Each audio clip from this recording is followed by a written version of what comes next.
ఉపన్యాసకులు ఈయన అవధాని చాలా కమ్మగా పద్యాలు కూడా పాడతారు, అందరినీ అలరిస్తారు. అటువంటి శ్రీ కోట రాజశేఖర్ గారిని వచ్చి వేదికను అలంకరించవలసిందిగా కోరుతున్నాను.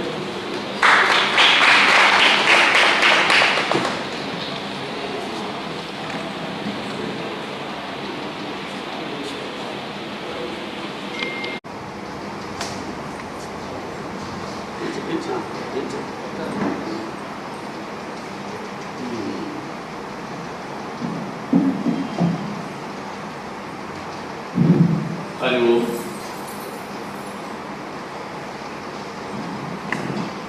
ఏదైనా కూడా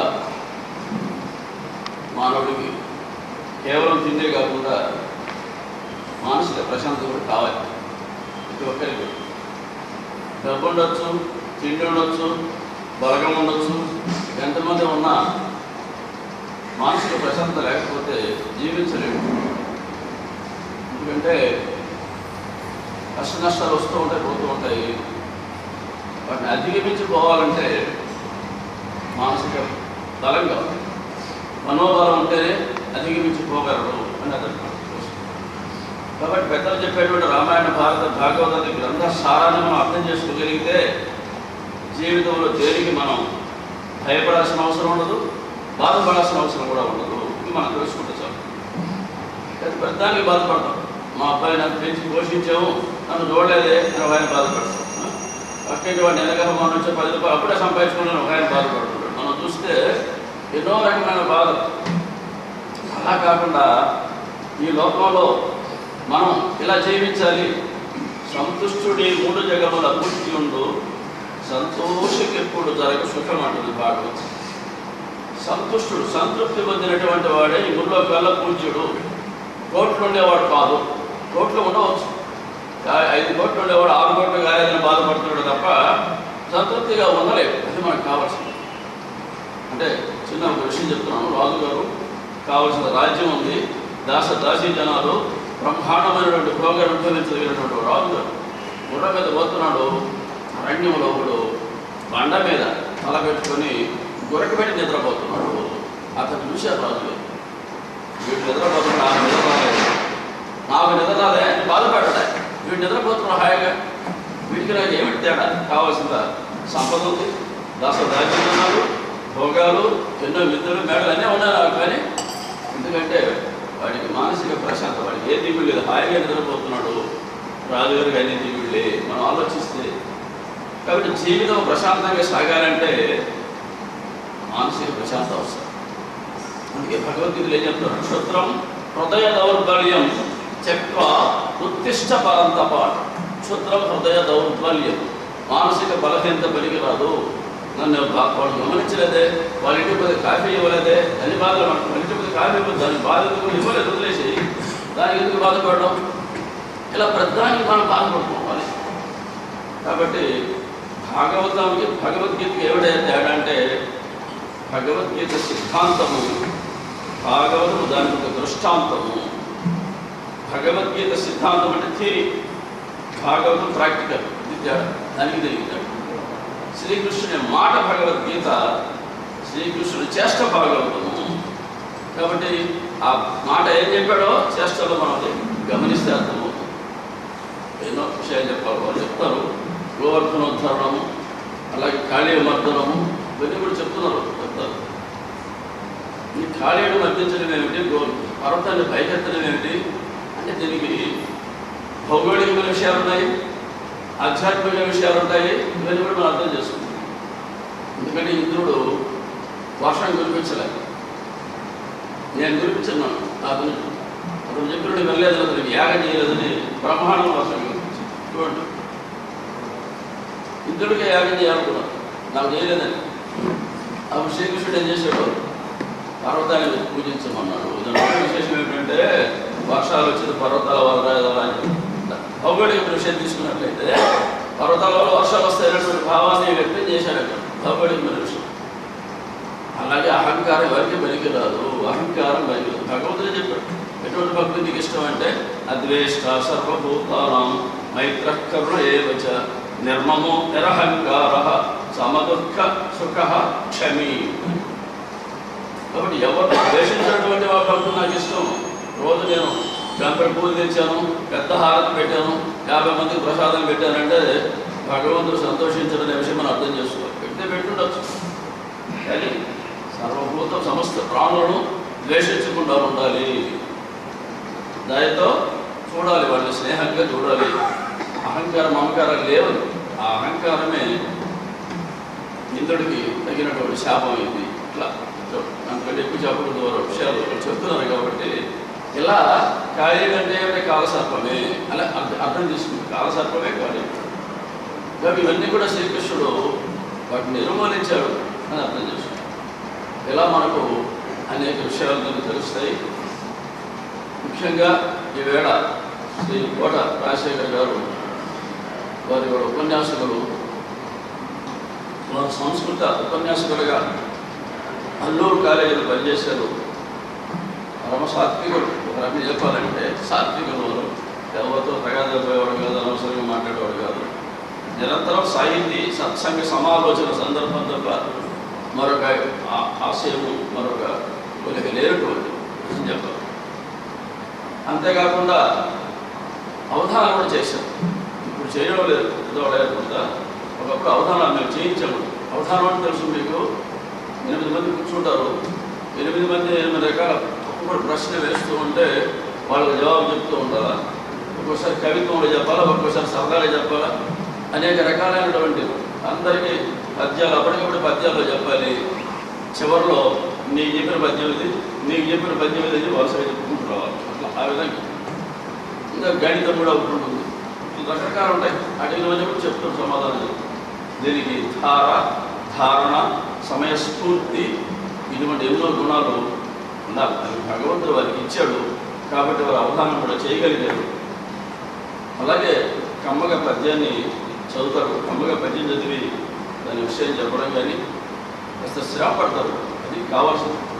ఏదో ఒకటి చెప్తామనేటువంటి భావన కాకుండా కూర్చొని జాగ్రత్తగా శ్రమపడి మనం మంచి విషయాలు పాఠకుడికి అందించాలా అనేటువంటి పరమ లక్ష్యంతో వారు చేస్తారు. వారికి మా పద్య సరస్వతి పరిషత్ తరఫున ధన్యవాదాలు అర్పిస్తూ ఈవేళ సభాపక్షులుగా శ్రీ రమాదేవి గోవిందాచార్య గారు ఆయన వృత్తిపేట ఆమె గురువుపేటకి పనిచేసి విశ్రాంతి తీసుకుంటున్నారు. కొన్ని కారణాలు రాలేకపోయినారు. వారికి మా సంస్థ తరఫున హృదయపూర్వక ధన్యవాదాలు. ఇప్పుడు కోట రాజశేఖర్ గారిని సన్మానిస్తాము. శ్రీ ముఖ్యాల సుబ్రహ్మణ్యం గారిని ప్రతినిధిగా వచ్చి మా ఉపన్యాసం సత్కరించారు.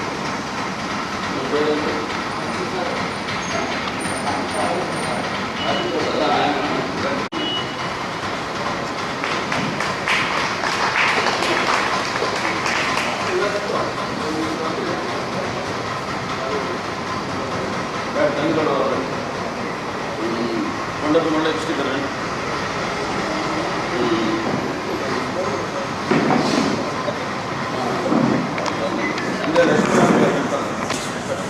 అంటే లక్ష్మీనారాయణ గారు ఇద్దరు లక్ష్మీనారాయణ గారు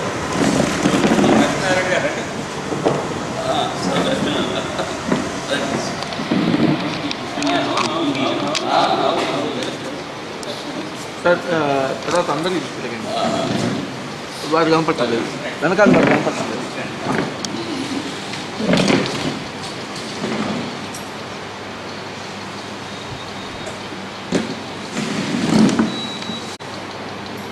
అసలు నవ్వండి అందరూ.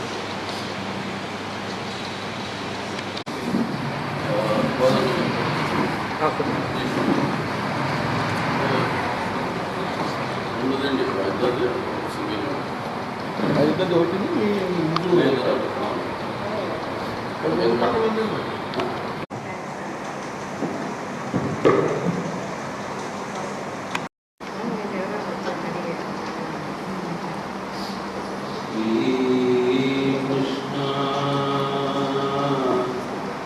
యదుభూషణా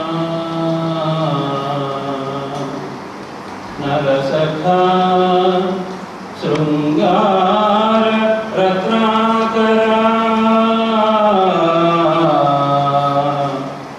లోకద్రోహ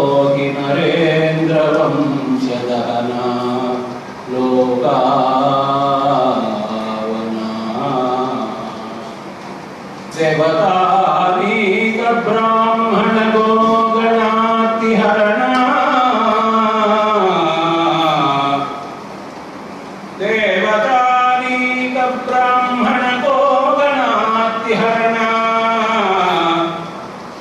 निर्वाण संधायका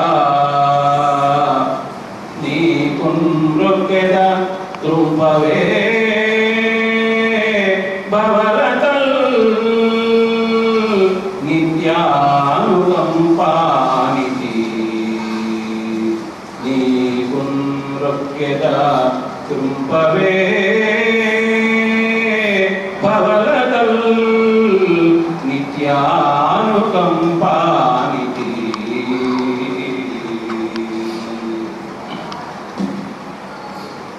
कस्तूरी तिलकं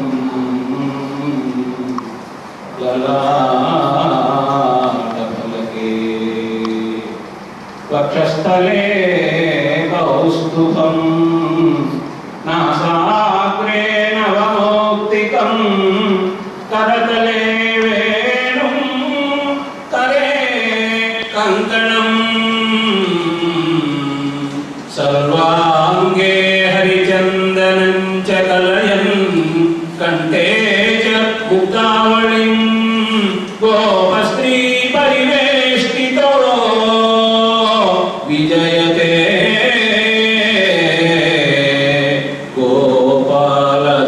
गोपालचूडामणिः विजयते गोपालचूडामणिः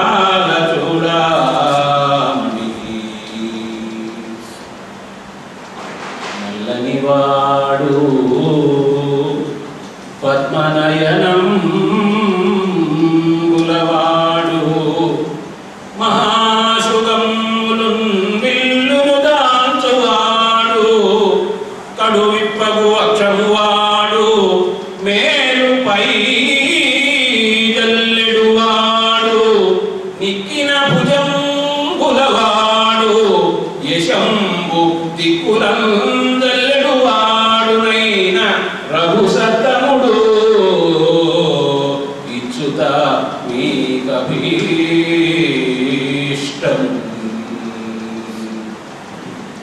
ఆపదామపహర్తారం దాతారం సర్వసంపదాం లోకాభిరామం శ్రీరామం భూయో భూయో నమామ్యహం.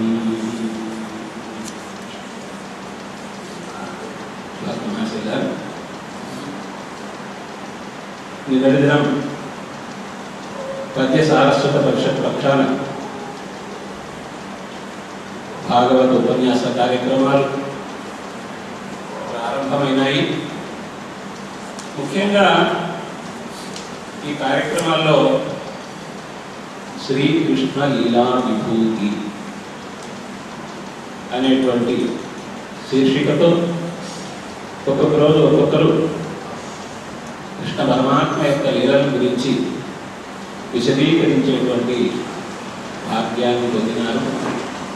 ఈరోజు ఆ భాగ్యం నాకు కలిగింది. ముఖ్యంగా కార్యక్రమాన్ని ఏర్పాటు చేసేదానికి అన్ని సహాయ సహకారాలు అందిస్తున్న దేవస్థానం యాజమాన్య వారికి, పద్య సారస్వత పరిషత్ అధ్యక్షులు శ్రీ పూర్వవతి లక్ష్మీ నరసింహారావు గారికి, అలాగే ప్రధాన కార్యదర్శిగా శివగతి వెంకటేశ్వర గారు, ఇంకా ఎంతోమంది పెద్దలు ఉన్నారు. ప్రారంభంలో కూడా ఊరుబెట్టి వారు చక్కగా తమ పద్యాలను వినిపించారు. అందరికీ కూడా ఎంతోమంది పండితులు, శతావధాని కొండపు మురళీకృష్ణ గారు కూడా విచ్చేస్తున్నారు. వారు రేపు కార్యక్రమాన్ని తీసుకుంటారు. రేపు జరాసంధ వధ, కంసవధ అనేటువంటి ఆ దుష్ట శిక్షణ కార్యక్రమాన్ని వారు చక్కగా నిర్వహిస్తారు. అందరూ కూడా ఆ కార్యక్రమాన్ని విజయవంతం చేయాలని కోరుకుంటూ ఉన్నాను. ముఖ్యంగా మా గురుపుత్రులైనటువంటి శ్రీ మండే లక్ష్మీ నరసింహారావు గారు చేస్తున్నారు. శ్రీ విద్యోపాసకులు. వారు భగవద్గీత గురించి కూడా చక్కగా ఉపన్యాసాలు చెప్తూ ఉన్నారు టీవీలో కూడా. మరి ఇలాగా ఎంతోమంది పెద్దలందరూ ఇచ్చేసారు. అందరికీ హృదయపూర్వక నమస్కారాలు తెలియజేసుకుంటూ నా మాటలు ప్రారంభించేటువంటి ప్రయత్నం చేస్తాను.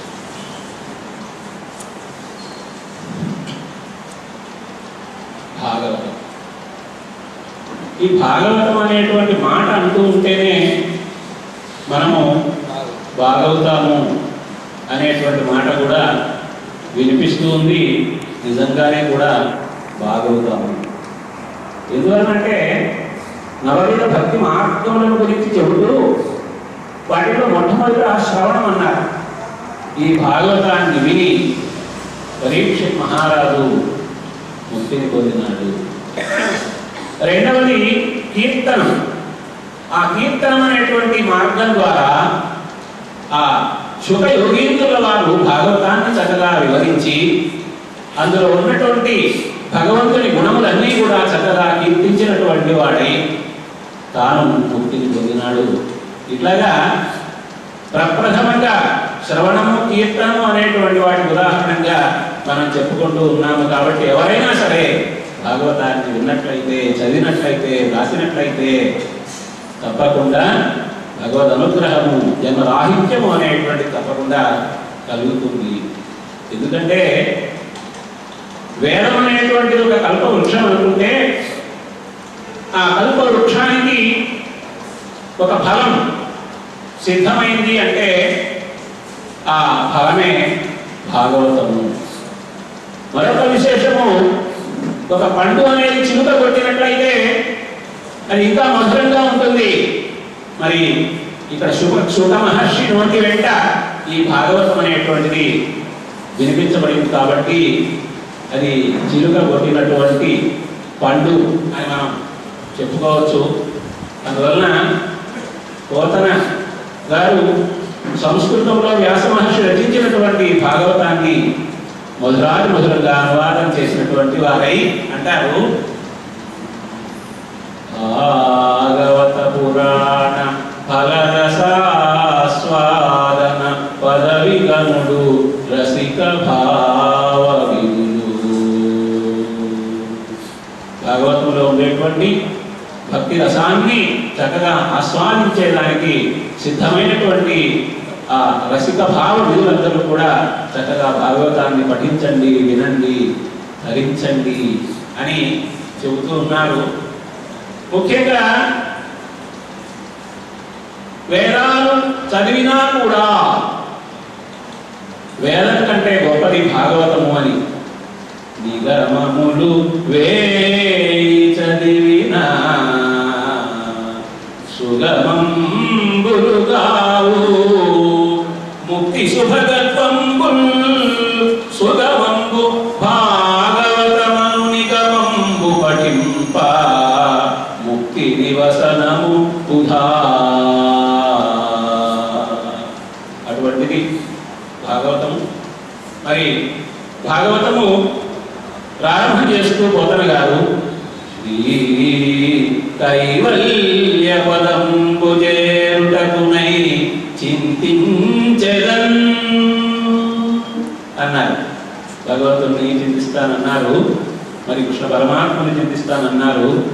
అయితే ఏమిటి తన యొక్క లక్ష్యము అంటే శ్రీ కైవల్య పదంబు చేరుటకునై.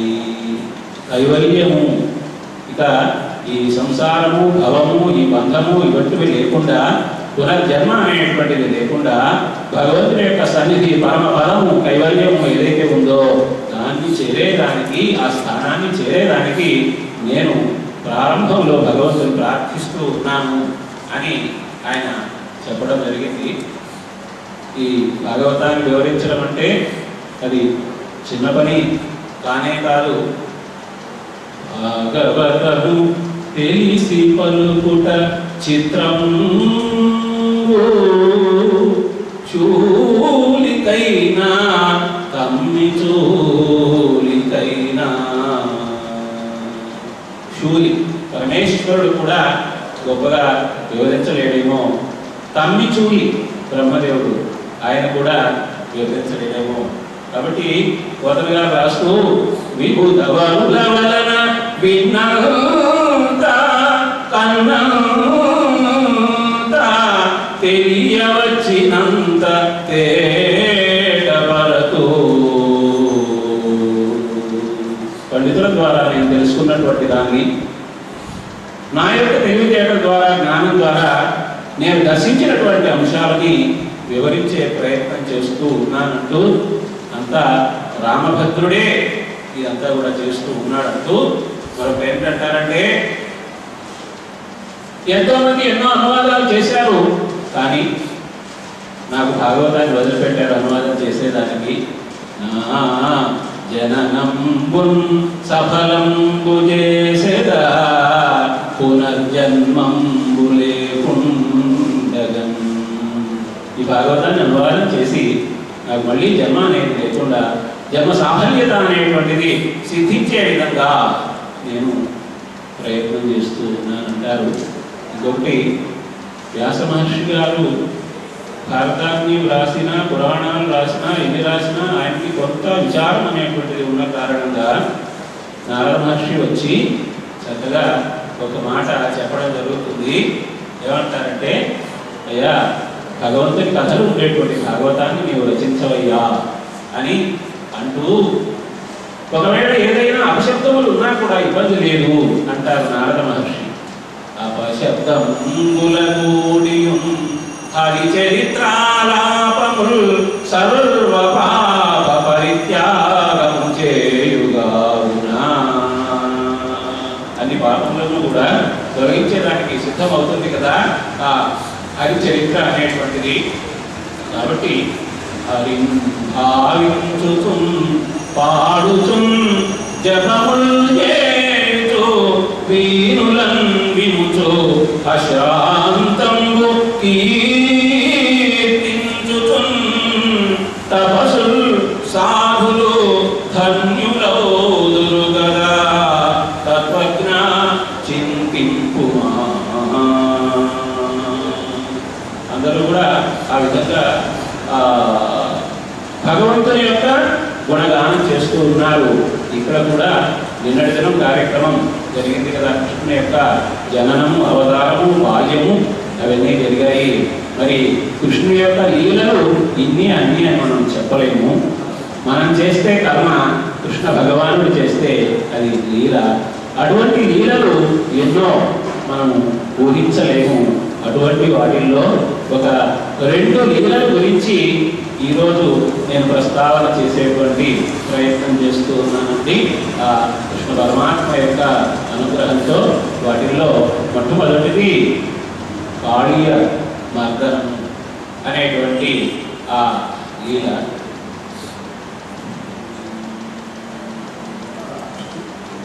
కృష్ణుడు బలరాముడు ఇద్దరు కూడా ఎప్పుడూ కలిసి ఉండేటువంటి వారు. కానీ ఒకసారి ఏం జరిగిందంటే, బలరాముడు లేకుండా కృష్ణుడు మాత్రమే గోప బాలకులందరితో పాటు కలిసి అలా వెళ్ళాడు పశువులు మేపేదాని కోసంగా. అలా వెళ్ళినప్పుడు వాళ్ళందరూ యమునా నది దగ్గర ఒక మడుగు ఉంటే, కాళింది మడుగు, కాళింది నది అంటే యమునా నది, అక్కడ ఒక మడుగు ఉంటే ఆ మడుగు దగ్గరికి వెళ్ళడం జరిగింది.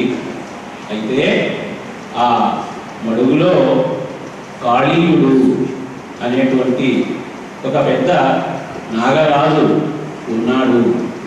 మరి ఆ నాగరాజు, మరి సర్పం అంటే తప్పకుండా విషం ఉంటుంది కదా, ఆ సర్పం యొక్క విషం కారణంగా ఆ మడుగులో ఉండేటువంటి నీరంతా కూడా విషమయమైపోతే ఉంటే అక్కడికి వెళ్ళినటువంటి ఈ లేగ దూడలు, పశువులు ఇవన్నీ కూడా ఆ నీరు త్రాగి మూర్ఛ చెందాయి, ప్రాణాలు పోయినంత పని అయింది. మరి విషం కదా అందువలన. అలాంటి ఆ సమయంలో కృష్ణుడు కూడా అక్కడికే వెళ్ళి ఉన్నాడు. అయితే కొన్ని దుర్నిమిత్తాలు, అపశకునాలు అనేటువంటివి కలుగుతూ ఉంటే నందుడు, యశోద ఇంకా అక్కడ ఉన్నటువంటి పెద్దలందరూ కూడా ఆలోచించారు, అపశకునములు అనేటువంటివి కలుగుతూ ఉన్నాయి. ఈ అపశకునలు కలిగేదానికి కారణం ఏమిటి అని భావించి కృష్ణుడేటి అని వెతికితే ఎక్కడ కృష్ణుడు కనిపించలేదు. మరి బలరాముడు ఉన్నాడు కానీ కృష్ణుడు ఇతర గోపకులు వాళ్ళకు ఎవరు కూడా లేరు. అలాంటి ఆ సమయంలో కృష్ణుని వెతుక్కుంటూ వాళ్ళందరూ కూడా బయలుదేరు, ఎందుకంటే అపశకునాలు కలిగినాయి కాబట్టి. అయితే ఆ మడుగు దగ్గర జరిగినటువంటి సన్నివేశం ఏమిటి అంటే, ఆ కాళీయుని యొక్క మిషన్ కారణంగా ఆ పశువులు అన్నీ కూడా ఆ నీళ్లు త్రాగి ప్రాణములు పోయినంత పని అయిన సందర్భంగా కృష్ణ పరమాత్మ చూచాడు, ఏ విధంగానైనా ఈ కాళీయుని యొక్క బెడద అక్కడ లేకుండా చేయాలి. పరమాత్మ యొక్క ఆలోచన ఇప్పుడు కూడా లోక కళ్యాణము. ఆ మడుగులో ఉండేటువంటి నీరంతా విషమయం అయింది కాబట్టి ఇక ఆ కాళీయుని తప్పకుండా శిక్షించాలి అనేటువంటి ఆలోచనకు వచ్చాడు. అక్కడే ఒక కడిమి చెట్టు ఉంటే ఆ కడిమి చెట్టు పైన ఎక్కినాడు. ఎక్కి ఒకసారి ఆ మడుగులోనికి దూకేటువంటి ప్రయత్నం చేస్తూ ఉన్నాడు బాలకృష్ణుడు. బిగించి పింఛమున చట్టన్ కొప్పు బంధించి దోస్తట సంస్ఫాలనమాచరించి చరణ ద్వంద్వంబు కీలించి తక్కుట శాఖాగ్రమునీది నుండి ఉరికెన్ గోపాల సింహంబో దిక్కటముల్రోయ హృదంబులో ఉభగుభత్వానంబనూనంబుగన్. తాను పక్కనే ఉన్నటువంటి ఆ చెట్టు మీదకి ఎక్కాడు, దూకేదానికి సిద్ధమయ్యాడు. ఏదైనా ఒక లక్ష్యాన్ని సాధించాలి, ఇప్పుడు ఆ కాళీయుని శిక్షించేదానికి సిద్ధమయ్యాడు కాబట్టి నడుము బాగా బిగించాడు, కొప్పు బాగా సవరించుకున్నాడు, కాళ్ళు రెండు కదలకుండా అలాగా ఉంచుకున్నాడు. బాగా ఒకసారి వేగంగా ఆ నీటిలోనికి దుమికాడు. ఆ మడుగు సుమారుగా 600 అడుగుల మేర నలువైపుల విస్తీర్ణంలో ఉన్నది. మరి ఆ నీటిలోకి దూకాడు చిన్న పిల్లవాడు. మనమైతే ఆశ్చర్యపోతాము, పరమాత్మ కదండి. అందులో ఆయనకి ఆ నీళ్ళలో ఈదడం అనేటువంటి అనుభవం కూడా ఉంది. ఎందుకంటే ఇప్పుడు కృష్ణ పరమాత్మ అంతకుముందు మత్స్య కూర్మ వరాహశ్చ నారసింహశ్చ వామనః రామో రామశ్చ కృష్ణశ్చ అంటారు కదండి. మత్స్య కూర్మావతారం అనేది ఉన్నది. ఆ కూర్మావతారంలో చక్కగా ఆయన ఆ మందరగిరిని మోసినాడు. మరి బాల సముద్రాన్ని చింపేటువంటి సందర్భంలో నీళ్ళల్లో ఉండి, అందువలన పాటీనాకృతి తోయరాసినడు మంథాసిల్లి, ఒక తావేయులాగా ఆ నీటి మడుగులో ఆ నీటి మధ్యలో ఉన్నటువంటి వాడై మున్ను ఆఢ్యుడై కాఠిన్య క్రియ నీదు నేర్పుతన కుంగల్విన్. ఇంతకుముందు అవతారాల్లో తాను చక్కగా నీళ్లలో ఇదేటువంటి ఆ నేర్పు అనేటువంటిది ఉన్న కారణంగా అలా ఈదుతూ భుజగేంద్ర పీఠాగ్రంబున రోషవన్హులెగయన్. అంతకుముందు ఎవరు కూడా ఈ విధంగా ఆ మడుగులోకి దూకిన వారు లేరు. ఇప్పుడు ఆ కాళీయుడు గమనించాడు, ఏమిటిది ఆశ్చర్యంగా ఉంది. వారుండొక్కడు వీడు నా మడుగు విభ్రాంతోచలకీర్ణ కల్లోలంబై కలగంచలించెనిట. ఈ మడుగునంతా కూడా అల్లకల్లోలం చేస్తూ ఉన్నటువంటి వాడే అడుగులు తిరుగుతూ ఉన్నాడే. నేలోనుంట చూడండు, లోపల నేను ఉన్నాను అనేటువంటి విషయం తెలియకుండానే దూకినాడా. మక్కీలాభీల విశాల దుస్సహ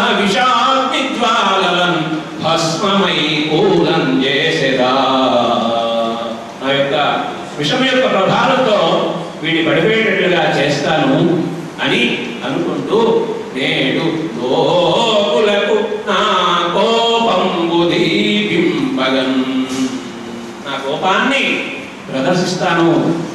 ఇతరులందరూ కూడా ఈ బాలుడు ఈ సర్పం యొక్క విషంతో చనిపోయాడు అని తెలుసుకునే విధంగా కోపాన్ని ప్రదర్శిస్తాను అని ఒకసారి ఆ కృష్ణుణ్ణి కరిచాడు ఈ నాగరాజు కాళీయుడు.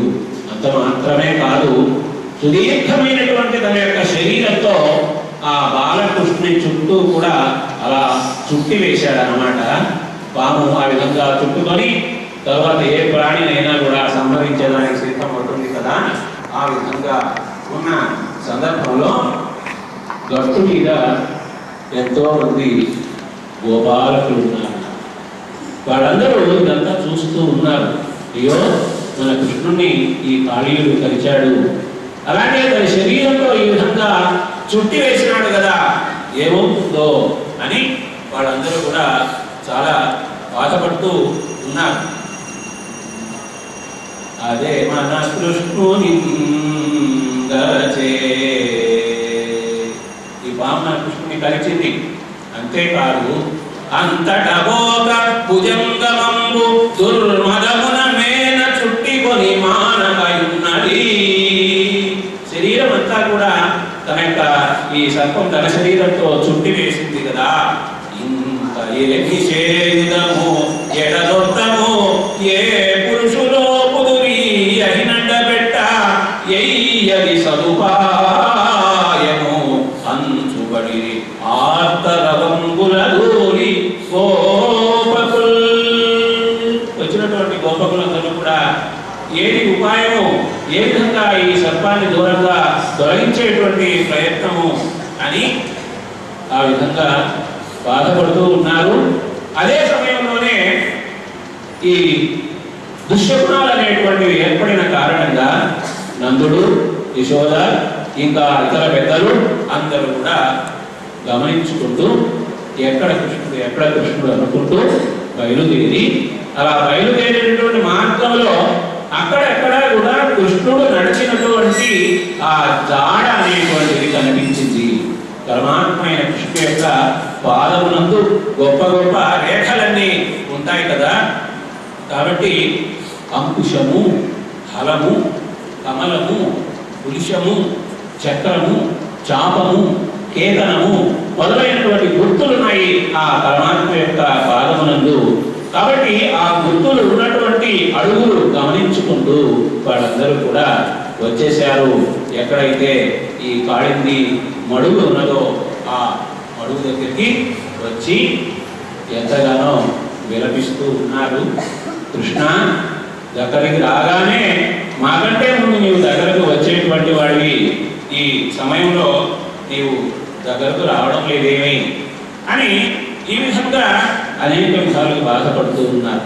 ఇక్కడ నిన్న కూడా పోతన గారు చాలా మనోహరమైనటువంటి పద్యము వ్రాసినారని వినిపించారు అగస్త్యరాజు సుబ్బారావు గారు.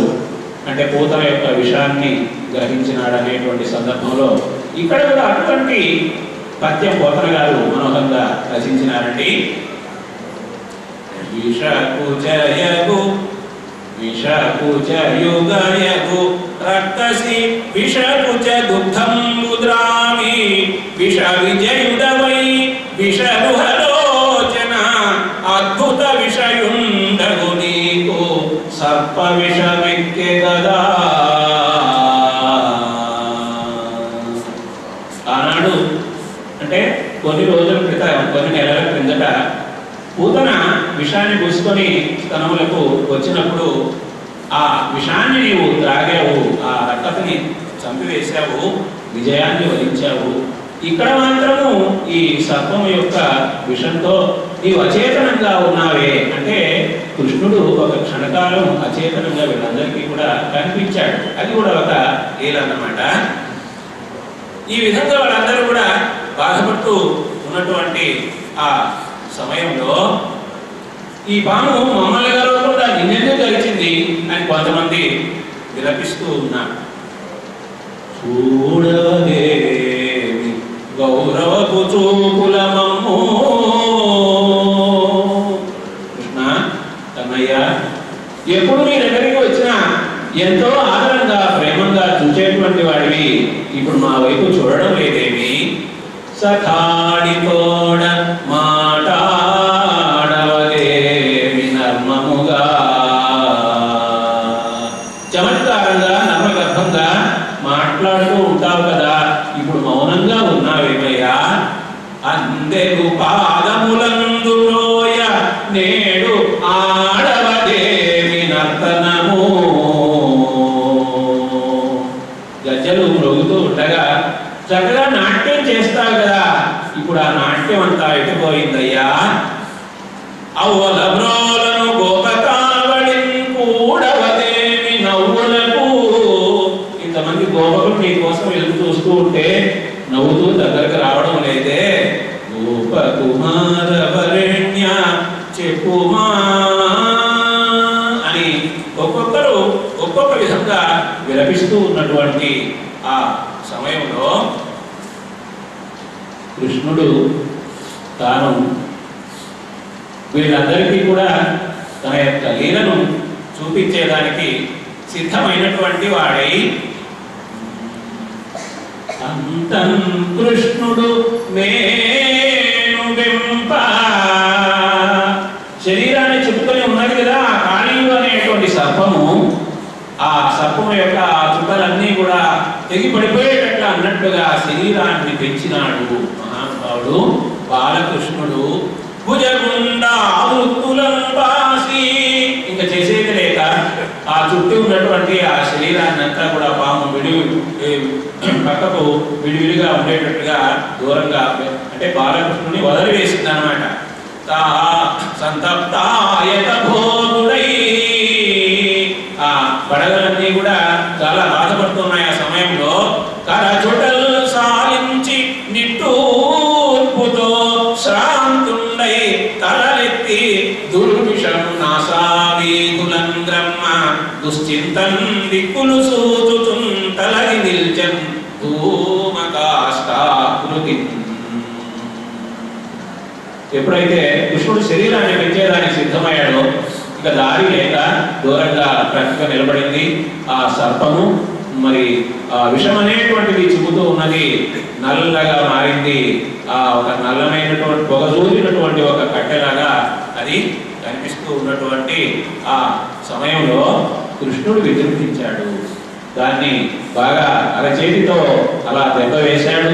గరుత్మంతుడు ఏ విధంగా బాధ పెడతాడో ఆ విధంగా దాని దవడలు పట్టి అలా ఎత్తి క్రిందకు విసిరి వేసినంత పని చేశాడు. ఈ సమయంలో ఆ విధంగా శిక్ష ఇచ్చేదానికి సిద్ధమైనటువంటి ఆ బాలకృష్ణుడు ఆ కాళీయుని పడగల మీద నిలబడినటువంటి వాడై ఒక చేతితో ఆ దాని యొక్క సర్పం అనేటువంటి తోకను చేతపడుతున్నటువంటి వాడై తాండవ నృత్యం చేసేదానికి సిద్ధమయ్యాడు. నృత్యం అనేటువంటిది ఉంటే ఆ నృత్యం దగ్గర మృదంగం అనేటువంటిది ఉండాలి, ఎవరో ఒకరు పాట పాడుతూ ఉండాలి, తాళం అనేటువంటిది కూడా ఉండాలి. ఆ నృత్యాన్ని చూసేదానికి కావలసినటువంటి ప్రేక్షకులందరూ కూడా ఉండాలి. అప్పుడు ఒక నర్తకుడు చక్కగా నృత్యం చేస్తాడు. ఇవన్నీ ఇక్కడ ఉన్నట్లుగా పోతన మహాకవి చెబుతూ ఉన్నారు చూడండి.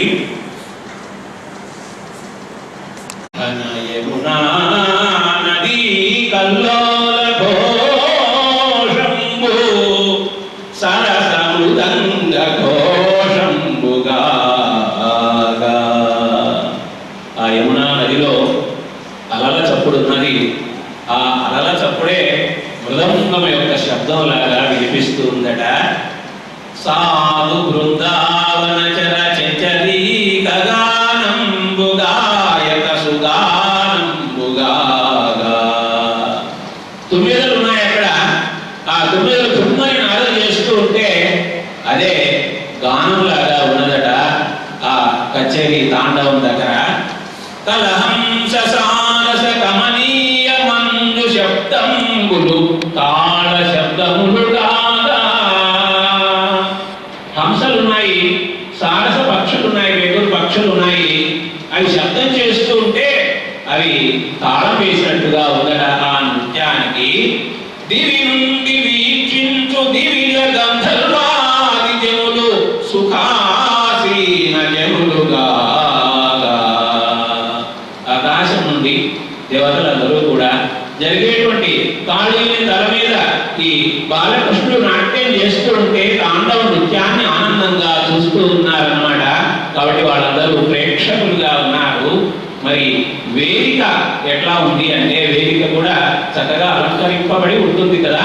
ఇక్కడ పద్మరాగాది రత్న ప్రభా సమాన మహిత కాళీయ ఫణిపణ మండపం.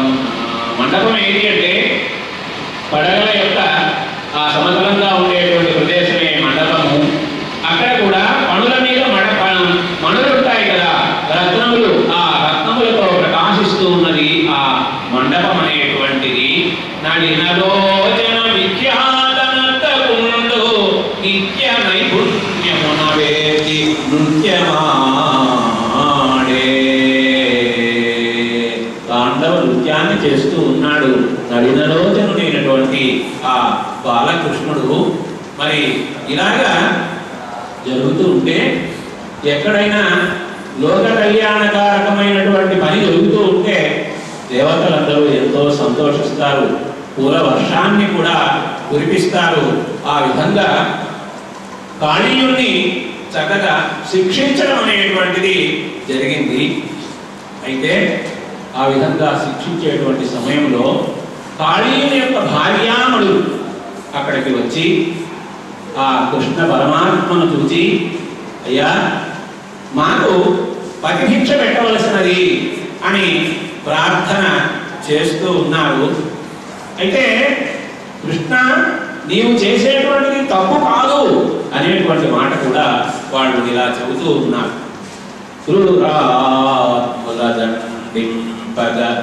ధారునిపై నవతరించి తనవెడి నీకు ఈ క్రూరాన్ని దండించుట క్రూరత్వము కాదు సాధు గుణము గుణాఢ్య.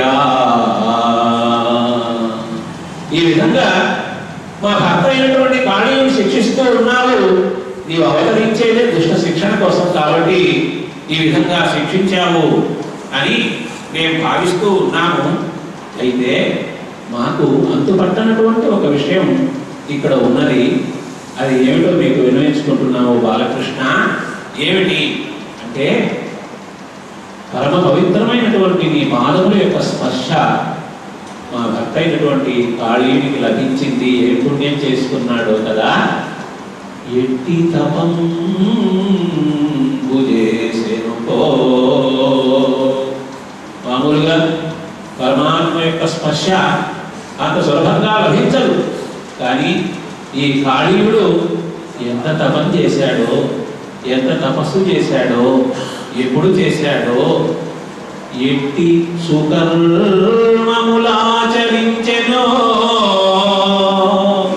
ఎటువంటి పుణ్యకర్మలను చేశాడో కదా ఈ కాళీయుడు. ఎట్టి నిజంబు వల్కెనుకో. అవసరమైనటువంటిది ఆడకుండా సత్యవాక్ పరిపాలకుడుగా ఉండినాడేమో ఈ కాళీయుడు. ఈ పని పూర్వభవంబునందు, ఇవన్నీ ఈ జన్మలో చేసినవి కాదు, గత జన్మలో చేసి ఉండవచ్చు. నెట్టి మహానుభావులకు ఎన్నడు చేరువ కాని నీవు నేడిట్టి వినోదలీల కలలెత్తి నటించెదవు ఈ ఫణీంద్రుపై. ఎటువంటి మహానుభావులకు కూడా లభించదు నీ పాదస్పర్శ, పవిత్రమైనటువంటి నీ పాదస్పర్శ. అటువంటిది ఈ కాళీయునికి లభించింది అంటే మరి ఎంత తపస్సు చేశాడో, ఎన్ని పుణ్యకర్మలు చేశాడో, ఎంతగా సత్యాన్ని పలికినాడు పూర్వజన్మలో. కాబట్టి మనం కూడా భగవద్ అనుగ్రహం పొందాలి అంటే తప్పకుండా సత్యాన్ని పలకాలి, పుణ్యకర్మలు ఆచరించాలి. మరి జ్ఞానము సంపాదించేదానికి తగినటువంటి తపస్సు కూడా చేయాలి. తపస్సు అంటే అడవులకు వెళ్ళి చేయవలసినటువంటి అవసరం లేదు, భగవద్గీతలో చక్కగా చెప్పి ఉన్నారు. ఆ విధంగా ఆ జ్ఞానమును సంపాదించేటువంటి ఆ కార్యక్రమాలన్నీ కూడా చేయాలి. కానీ ఇటువంటి వాళ్ళకి భగవద్ అనుగ్రహం అనేటువంటిది లభిస్తుంది అని ఇంకా కూడా ఆ స్వామిని అంటే నాగరాజు యొక్క పద్ములు అంటూ ఉన్నారు. ఆ శ్రీ మహాలక్ష్మి ఎంత తపస్సు చేసిందో నీ పాద సేవ చేసే చూసేటువంటి భాగ్యాన్ని పొందింది ఈ కాళీయులు కూడా. ఆ విధంగా ఎంతో గొప్పగా మరి ఈ పవిత్రమైనటువంటి పాద పద్మముల యొక్క స్పర్శను పొందేటువంటి పుణ్య కార్యక్రమాలు నిర్వహించాడు అనుకుంటూ ఇంకా ఏమంటున్నారో వాళ్ళు, నీ పాదస్పర్శ లభించినట్లయితే ఇక వేరేది అవసరం లేదు. ఎందుకంటే పరమ పదం కదా, కైవల్యం లభించినట్లే కదా, అందువలన లభిస్తే ఇక ఏది అవసరం లేదు. నిర్జరేంద్ర పదము, ఈ పాదస్పర్శ లభించినట్లయితే దేవేంద్ర పదవి కూడా అక్కర్లేదు అంటారు. బ్రహ్మ పదము, బ్రహ్మదేవుని యొక్క స్థానం కూడా అవసరం లేదు నీ పాదతత్వముల యొక్క స్పర్శ లభిస్తే. పొందగా వల్లరు చక్రవర్తి పదము, వల్లరు సర్వరసాధిపత్యము, భూమండలానికంతా కూడా అధిపతిగా ఉండేటువంటి ఆ పదవి అనేటువంటిది కూడా వద్దంటారు. వల్లరు యోగ సిద్ధి, యోగ సిద్ధిని కూడా వద్దంటారు. ఆ యోగ సిద్ధి కూడా లక్ష్యం ఏంటి, ఫలితం ఏంటంటే భగవద్ అనుగ్రహమే. కాబట్టి మరి రెండు భవంబుల నందని సల్లలితాంత్రిరేణుల సంగతి నొందిన ధన్యులిప్పుడు. పాదపద్మ స్పర్శ అనేటువంటిది లభిస్తే ఇక వేరే అవసరం అనేటువంటిది అవరికి ఏమీ లేదు అని వాళ్ళందరూ కూడా ప్రార్థన చేస్తూ, అయ్యా బాలకృష్ణ నీకు నమస్కారం చేస్తాను, మాకు ప్రతిభిక్ష పెట్టవలసినది అని ప్రత్యేకంగా వేడుకుంటారు. అక్కడ కూడా నా భర్త మంచివాడు అందువల్ల క్షమించండి అనడం లేదు. వాళ్ళు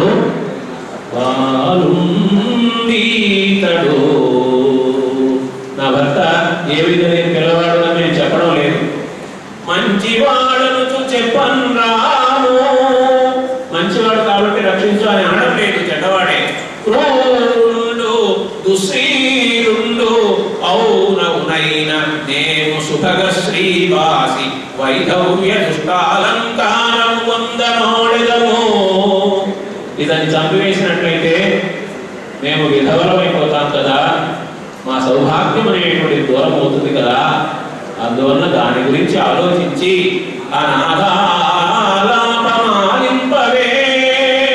ఆయన చనిపోతే మేము అనాథలం అయిపోతాము, అందువల్ల అనాథల యొక్క ఈ ఆర్త ఈ వెలుగుని వేదనని నివేదనని వినవయ్యా.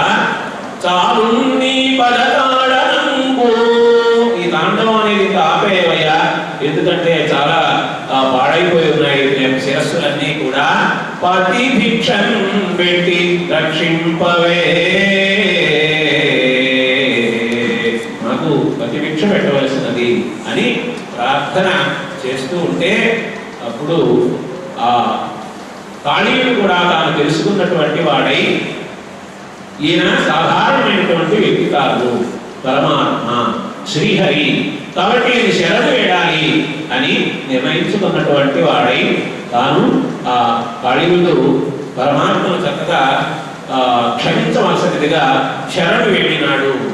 ఆ విధంగా అయితే తాను కూడా అన్నాడు, ఎంతో పుణ్యం చేస్తున్నాను కాబట్టి ఓ పరమాత్మ మీ యొక్క పాద పద్మముల యొక్క స్పర్శ అనేటువంటిది లభించింది అని అనడం జరిగింది.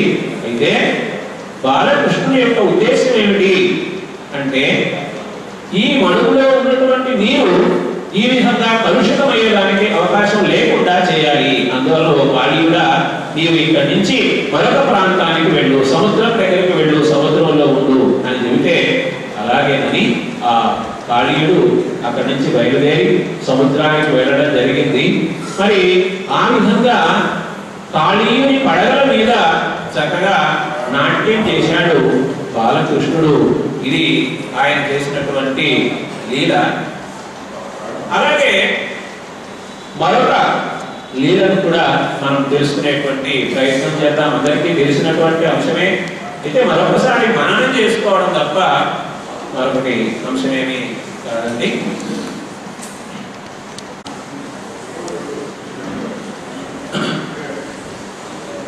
ఆ బృందావనము ఆ ప్రదేశంలో ఉన్నటువంటి సమయంలో నందుడు, కృష్ణుని యొక్క తండ్రి అయినటువంటి నందుడు ప్రతి సంవత్సరము కూడా ఇంద్రయాగము అనేటువంటిది చేసేవాడు. ఆ ఇంద్రయాగం అనేటువంటిది చేసేదానికి ఆ సంవత్సరం కూడా సిద్ధమయ్యాడు. సిద్ధం అవుతూ ఉంటే సలహా అడుగుదాము, విషయం చెబుదాము అని బాలకృష్ణుడి దగ్గరికి వచ్చి చెబుతూ ఉంటే చక్కగా కృష్ణుడు అడిగాడు, ఏమిటి యాగం, ఎందుకోసం చేస్తున్నారు, ఎవరి కోసం చేస్తున్నారు, ఎవరిని పూజిస్తారు అంటే దేవేంద్రునికి సంబంధించినటువంటి యాగాన్ని చేస్తూ ఉన్నాము అన్నారు నందుడు మొదలైనటువంటి వాళ్ళందరూ కూడా. అసలు ఎందుకు పూజ ఎందుకు చేయాలి అని కృష్ణుడు ప్రశ్న వేశాడు. ఏమిటంటే దీనికి సమాధానం నందుడు ఏం చెప్పాడంటే, ఇంద్రుని మనం పూజ చేసినట్లయితే ఇంద్రుని అధీనంలో మేఘములు ఉంటాయి, మేఘాలు చక్కగా వర్షిస్తాయి, వర్షించినటువంటి మేఘముల కారణంగా చక్కగా పంటలు పడుతాయి, సస్య సమృద్ధి అనేటువంటిది ఉంటుంది, పశువులకంతా కూడా గ్రాసం అనేటువంటిది ఉంటుంది, పాడి పంటలు అనేటువంటివి ఉంటాయి, ప్రజలందరూ కూడా ధర్మార్థ కాములతో చక్కగా అభివృద్ధి చెందే అవకాశం ఉంటుంది. అందువలన ఇంద్రయాగం అనేటువంటిది చేయాలి అని మేము సంకల్పించుకున్నాం, ఎప్పుడూ చేస్తూ ఉన్నామంటే దాన్ని ఏ విధంగా ఖండించి చెప్పాడంటే కృష్ణుడు, ప్రతి మానవుడు కూడా తాను చేసేటువంటి కర్మ ఏదైతే ఉందో ఆ కర్మకు సంబంధించినటువంటి ఫలితాన్ని అనుభవిస్తాడు. భగవంతుడు కూడా వాళ్ళ యొక్క కర్మను అనుసరించే ఫలితం ఇస్తాడు, మరొక విధంగా ఫలితం అనేటువంటిది ఇచ్చే అవకాశం అనేటువంటిది లేదు.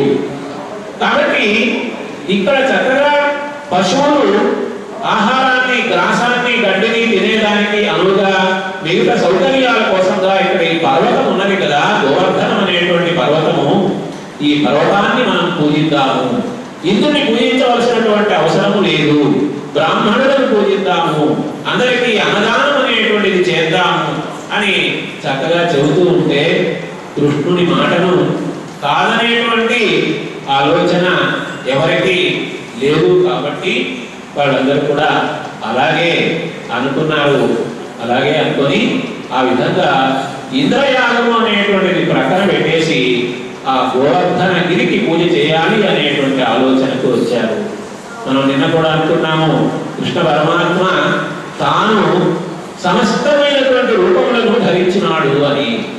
అదేవిధంగా ఇప్పుడు కూడా అక్కడ ఉన్నటువంటి గోవర్ధనము అనేటువంటి ఆ కొండ ఏదైతే ఉందో ఆ కొండ యొక్క స్వరూపంగా తాను అక్కడ ఉండినాడు, తాను విడిగా ఉన్నాడు. వాళ్ళందరి చేత కూడా ఆ కొండకు చక్కగా పూజలు అనేటువంటివి నిర్వహించాడు. ఆ విధంగా పూజలన్నీ నిర్వహిస్తూ ఉంటే దేవేంద్రుడు చూచాడు, ఇదేమిటి, ఈ కృష్ణుడి యొక్క మాటలు విని ఈ విధంగా వీళ్ళు చేస్తూ ఉన్నారు, సరైనటువంటి పద్ధతిని ఆచరించడం లేదు, నా యొక్క ప్రతాపాన్ని చూపించేటువంటి ప్రయత్నం చేస్తాను అని ఆ దేవేంద్రుడు ఏం చేస్తూ ఉన్నాడంటే, సకలాభీర్లు వీడే కృష్ణుడన నైజం కైన రూపంగుతో అకలం కస్థితి నుండి శైల చింపరండంచు. ఈ శైలమే అన్నిటికీ ఆధారము, ఈ శైలాన్నే మీరందరూ కూడా పూజించండి అని చెబుతూ ఉంటే వాళ్ళందరూ కూడా ఆహారము మొదలైనవన్నీ కూడా సమర్పిస్తే ఆ పర్వతుడు, ఆ గోవర్ధనగిరి ఆ ఆహారాలంతా కూడా స్వీకరించడం జరిగింది. అందువలన కృష్ణుడు వాళ్ళతో మళ్ళీ ఏం చెప్తున్నాడంటే, గోపక దత్తాన్నములాహరించే, మనందరం ఇచ్చినటువంటి ఆహారాన్ని అంతా కూడా ఈ పర్వతం చక్కగా స్వీకరించింది కదా. విభుడా ప్రత్యక్ష శైలాకృతి, ఎట్లా స్వీకరించిందంటే ఆ పర్వతం యొక్క రూపంలోనే ఈ బాలకృష్ణుడు ఉన్నాడు కాబట్టి బాలకృష్ణుడే అన్నింటినీ కూడా ఆహారంగా స్వీకరించినాడు. అందువలన వాళ్ళందరూ కూడా చాలా సంతోషించారు. మరి ఎప్పుడైతే ఇటువంటి లోక కళ్యాణ కార్యక్రమం జరుగుతుందో, ఇంతకుముందు మనం అనుకున్నాము, చక్కగా గంధర్వులందరూ కూడా గానం చేస్తారు, అప్సరసలందరూ కూడా చక్కగా నాట్యం చేస్తారు, దేవదూతులన్నీ కూడా చక్కగా మ్రోగుతాయి. అటువంటి సన్నివేశం ఇక్కడ కూడా ఏర్పడింది. వీళ్ళందరూ కూడా ఆ గోవర్ధన గిరికి చక్కగా ప్రదక్షిణము అనేటువంటిది చేశారు. ఇలా జరుగుతూ ఉంటే ఇంద్రుడు ఈ విధంగా వీళ్ళందరూ కూడా నన్ను ఆరాధించలేదు, వీళ్ళందరి గర్వం అనేటువంటిది ఏర్పడింది అనుకుంటూ ఉన్నాడు. నేతులు ద్రావి క్రౌవి భువినాభీరుల్ మదాభీరులై గిరి సంఘాత కఠోర పత్రదళన క్రీడా సమారంభరుద్ధర దంభోళికం పురందరు నమున్ పాడించి పూజింపగా అగిరికిన్ పూజలు చేసిపోయిరదెపో కృష్ణుండు ప్రేరేపగన్. కృష్ణుని యొక్క ప్రేరణతో నన్ను వదిలిపెట్టి ఈ కొండకు ఈ విధంగా పూజలు చేశారు. ఈ పిల్లవాడు కృష్ణుడు మరి ఏమీ తెలియనటువంటి వాడు, పెద్దలని ఎలా గౌరవించాలి అనేటువంటిది తెలియనటువంటి వాడు, జ్ఞానం లేనటువంటి వాడు. వీరి మాటలు విన్నారు కదా ఇక్కడ ఉన్నటువంటి వాళ్ళందరూ కూడా, కాబట్టి నా ప్రతాపాన్ని చూపిస్తాను అంటూ మేఘాలని పిలిచాడు. సంవర్తక మొదలైనటువంటి మేఘాలన్నింటినీ కూడా దగ్గరకు పిలిచి దేవేంద్రుడు అంటున్నాడు, పూజ్య సంపద నమ్మి, చాలా గొప్ప సంపదలు మాకు ఉన్నాయి అని వీళ్ళందరూ కూడా గర్వించారు. నందతనయోద్యోగంబునం వెర్రులై, నందతనయుడైనటువంటి కృష్ణుని యొక్క ప్రేరేపణతో వెర్రి ఆలోచనలు చేసినటువంటి వారై మధ్యాగంబు విసర్జనీయమని మధ్యుల్, నా యాగం చేయాలి అనేటువంటి ఆలోచనను వదిలిపెట్టేశారు వీళ్ళందరూ కూడా గోపకులు. వడి మీరు మీ విద్యుత్కల్లుల గప్పి గర్జనములను వేధించి గోవులు జనులు సద్యో మృత్యువంద రాల్ పురియుడి శౌర్యం గవార్యంబుగన్. మేఘములారా, మీరు అదిగో వాళ్ళందరూ కూడా వెనువెంటనే మరణించే విధంగా రాళ్ల వర్షాన్ని కురిపించండి, నేను కూడా మీ వెంటనే ఉంటాను, మీకు ధైర్యాన్ని ఉత్సాహాన్ని కల్పిస్తూ మీ వద్దనే ఉంటాను అంటే మరి ఇంద్రుని యొక్క ఆజ్ఞను అనుసరించి ఆ మేఘాలన్నీ కూడా విజృంభించాయి. మరి జడివాన మొదలైంది, రాళ్ల వర్షం అనేటువంటిది కురిసింది. అలాంటి ఆ సమయంలో తెరపి లేకుండా అందరూ భయపడే విధంగా అలా వర్షాలు పడుతూ ఉంటే అందరూ అల్లాడుతూ ఉన్నారు. అధికంగా ఉండబోతగా వర్షం పడుతూ ఉంటే గుంటలు మిట్టలు అనేటువంటివి ఏమీ కనబడకుండా ఒక సముద్రం లాగా అయిపోతూ ఉంది అక్కడ ఉన్నటువంటి ఆ ప్రదేశం అంతా కూడా. కొంతమంది అక్కడి నుంచి బ్రతకు జరగాలంటే కూడా ఈదుకుంటూ బ్రతకు వెళ్ళవలసినటువంటి పరిస్థితి వచ్చింది. అలాంటి ఆ సమయంలో ఎప్పుడైనా ఆపద వస్తే కృష్ణ పరమాత్మయే దిక్కు అని అందరికీ తెలుసు. కాబట్టి అక్కట వానదోగి వ్రజమాకులమయ్య గదయ్యా కృష్ణ, ఓ కృష్ణ, ఈ పల్లె అంతా కూడా ఈ విధంగా వ్యాకులపాటు చెందుతూ ఉంది. నీవెక్కడంటివి, మరి దగ్గర ఉంటే నువ్వు కాపాడేవాడే కదా, ఎక్కడుంటావు? ఇంత దడవేల సయించితివి, ఇంత ఆలస్యం చేస్తూ ఉన్నావే కాపాడకుండా. నీ పదాబ్జముల్ దిక్కుగనున్న గోపకులు దీనతనుందా, ఎప్పుడు నీ పాద పద్మాలను ఆశ్రయించేటువంటి గోపకులందరూ కూడా ఎంతో దీనమైనటువంటి పరిస్థితిలో ఉండగా భయాపహారి వై ద్రక్కునగావక, భయాన్ని తొలగించి వీళ్ళందరినీ వెంటనే కాపాడకుండా ఇట్టునికి కారుడితో తన నీకు పాడియే, కరుణ అనేటువంటి సంపూర్ణంగా కలిగినటువంటి మహాకవ, ఈ విధంగా నీవు ఊరకుండడము, మమ్మల్ని కాపాడకుండా ఉండడము, ఆలస్యం చేయడం అనేటువంటిది తగినదేనా అంటూ ప్రార్థిస్తూ ఉన్నారు. ఈ ఉరుములు, ఈ మెరుపులు, ఈ అశరుల ఘోషములు, ఈ జలధారలు నీయాన తొల్లి ఎరుగమో ఊయాలింపగదయ్యా పునరత్ననిధి. ఎప్పుడు కూడా చూడలేదు ఇంతగా ఉరుములు గాని మెరుపులు గాని పిడుగులు పడడం కానీ ఈ వర్షధార కానీ రక్షించాలి కదయ్యా అంటూ ఆ విధంగా ప్రార్థన చేస్తూ ఉన్నటువంటి ఆ సమయంలో మరి భగవానుడు బాలకృష్ణుడు సర్వజ్ఞుడు. ఎక్కడ ఎప్పుడు ఏమి జరుగుతుందో సంపూర్ణంగా తెలుసు కాబట్టి మనసులో ఇలా అనుకుంటూ ఉన్నాడు బాలకృష్ణుడు. ఇంద్రుడు ఈ విధంగా చేశాడు, తనను పూజించలేదనే భావంతో ఇలా చేశాడు. కన్నుక ఇంత గైకొనలు తప్పివి యాగం చేసిరంచు, నన్ను గౌరవించలేదు, నా యాగాన్ని ఇంద్ర యాగం అనేటువంటి పేరుతో చేసేటువంటి యాగాన్ని వీళ్ళు వదిలిపెట్టేశారు. తామిన్నుల నుండి గోపకుల మీద శిలల్ కురించుతున్నవాడు, ఆ కోపంతో ఆకాశం నుండి మేఘాలను ఆదేశించినటువంటి వాడై రాళ్ల వర్షాన్ని కురిపిస్తూ ఉన్నాడు. నిత్యలేంద్ర విభవోత్థిత గర్వనగాధిరూఢుడై,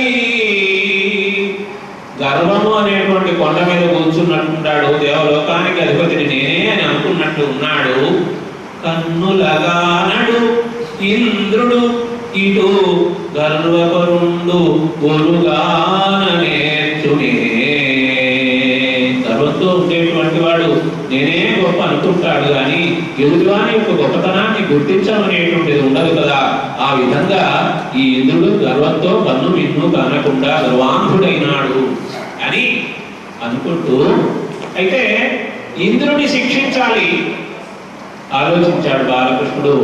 ఇంద్రుడిని శిక్షించడం కాదు, ఇంద్రుడి యొక్క గర్వాన్ని తగ్గించేటువంటి ప్రయత్నం చేస్తే సరిపోతుంది అని చక్కగా ఆలోచించినటువంటి వాడై ఇప్పుడు శరణు శరణు అంటూ ఉన్నారు వీళ్ళందరూ కూడా. గోపకులు, అక్కడ ఉన్నటువంటి పశువులు సమస్తము కూడా, ఆహార గోపాలము కూడా అలా ఉంటే వాళ్ళని కాపాడవలసినటువంటి నిర్ణయాన్ని తీసుకున్నటువంటి ఆ బాలకృష్ణుడు వాళ్ళ చుట్టూ ఉన్నాడు. అలగపుడి వధూజనులు, గోపికలారా బాధపడదు, కంపమునందకుడి బ్రజేశ్వరు,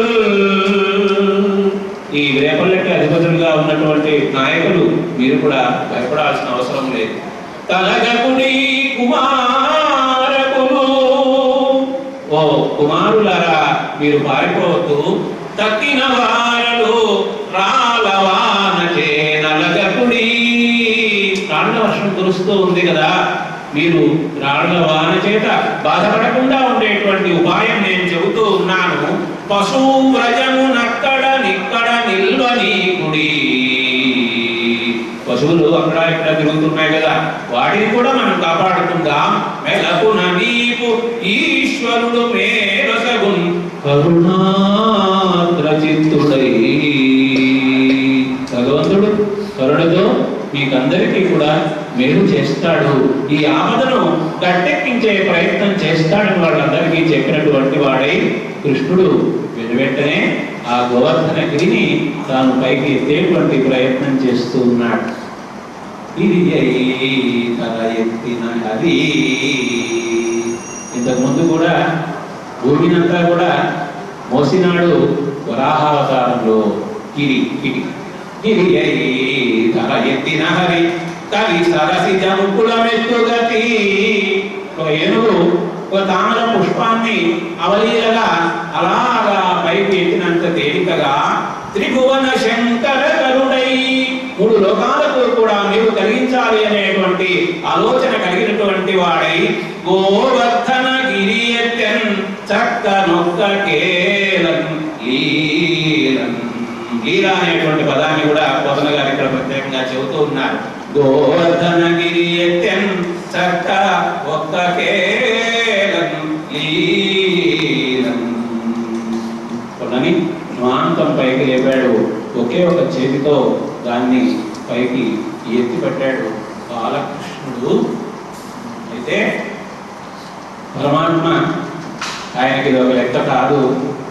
దండిని బ్రహ్మాండములు చెండుల క్రియబట్టి ఎగుర జిమ్మెడు హరికి, కొండలే కాదు లోకాలన్నింటినీ కూడా బంతులుగా ఆటాడుకునేటువంటి మహానుభావుడు ఆయన.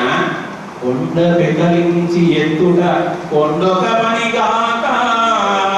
ఈ గోవర్ధనగిరిని ఎత్తడం అనేటువంటిది చాలా చిన్నదైనటువంటి పనే కానీ ఒక్క కొండ కలపం పెద్ద పనేది కానే కాదు. కృష్ణ శతకంలో కూడా పరమాత్మ యొక్క గొప్పతనాన్ని వివరిస్తూ అక్కడ కూడా ఇదే మాట అంటారు. అండజవాహన విను బ్రహ్మాండంబుల బంతులట్ల ఆడెడు నీవు ఆ కొండల నెత్తిది వందులు కొండిక పనిగాక దొడ్డ కొండ కృష్ణ. కాబట్టి పరమాత్మకి ఇవన్నీ చాలా చిన్నవైనటువంటి పనులు. అయితే ఆ విధంగా కొండని పైకి ఎత్తాడు కుడి చేతితో, అలాగా దాన్ని నిలిపినాడు.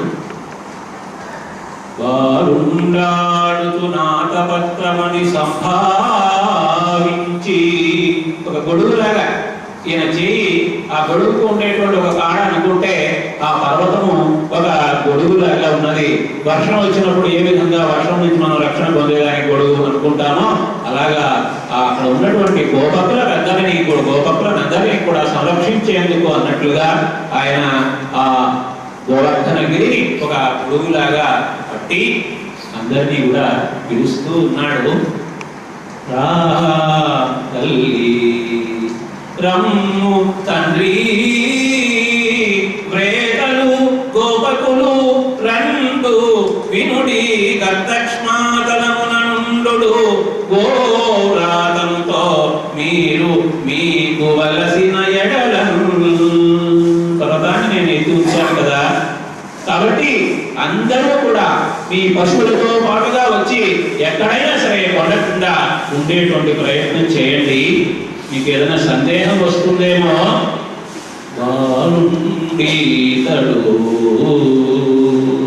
వీడు చిన్న పిల్లవాడు, కొండ దొడ్డది,